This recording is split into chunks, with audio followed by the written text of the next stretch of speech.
कितना बड़ा हम पर एहसान किया गया कि आमाल नामा मरने के बाद बंद हो जाए, अगर फिर भी कब्र में जाकर 3 ऐसे अमल बता दिए गए जो कयामत तक उसका सवाब मिलता रहे। सुभान अल्लाह। यानी हम ऐसे रास्ते खोल कर दुनिया से जा सकते हैं जिसके जरिए हमें नेकी मिलती रहे। क्या बात है। अच्छा, कमाल की बात यह कि इन तीनों चीजों में दावत इस्लामी हमें मौका देती है। अल्हम्दुलिल्लाह। अगर आप इल्म फैलाना चाहते हैं, खुद आलिम बन जाएं, अपने बच्चों को आलिम बना लें। अच्छा, आपको लगता है मैं ये नहीं कर पाऊंगा तो उलमा को स्पॉन्सर करना शुरू कर दें, किताबें तलबा को दे दें। तो ये पहला वाला काम में हम दावत इस्लामी के साथ मिलकर कर सकते हैं।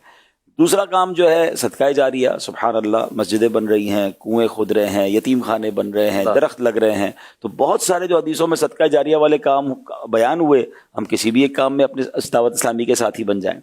अच्छा, अब तीसरा है कि नेक औलाद। तो नेक औलाद बनाने के लिए जो दावत इस्लामी खुद हमें सपोर्ट कर रही है कि गली गली मदरसे बन रहे हैं। अच्छा जनाब, जामियतुल मदीना मौजूद हैं, आगे चलें तो फिर काफिले हैं, दर्स हैं, इज्तिमात हैं, मदरी चैनल है, कार्टून्स हैं, बच्चों का मदरी चैनल है। यानी मेरे बच्चों को नेक बनाने के लिए मेरी दावत इस्लामी ने क्या कुछ नहीं दिया। तो अगर इन तीनों में से तीनों चीजें करना चाहते हैं तो भी सुभान अल्लाह, किसी एक को पकड़ना चाहते हैं तो हम अगर उसका माइंड सेट बनाएं, प्लानिंग करें कि यार मुझे मरने के बाद भी कब्र में सवाब चाहिए, मुझे सदका जारिया चाहिए, मुझे नेकियां चाहिए, तो फिर किसी में काम करें।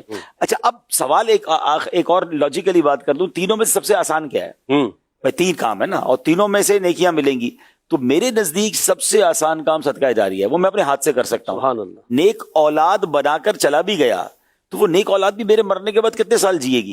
20 साल, 25 साल। बाप और बेटे के मौत में तकरीबन 20-25 साल का फर्क होता है। अगर तबई जिंदगी पूरी गुजार लें, और उसके बाद तो शायद पोते पोतियां तो बहुत मुश्किल है कि मुझे याद करें और फिर उनके बच्चे मुझे याद करें ना। आज हम में से कितने जो अपने दादा दादी को याद करें? ठीक है ना, वालिद की कब्र पर चले गए तो चले गए, दादा दादी की कब्र पर तो नहीं जाते।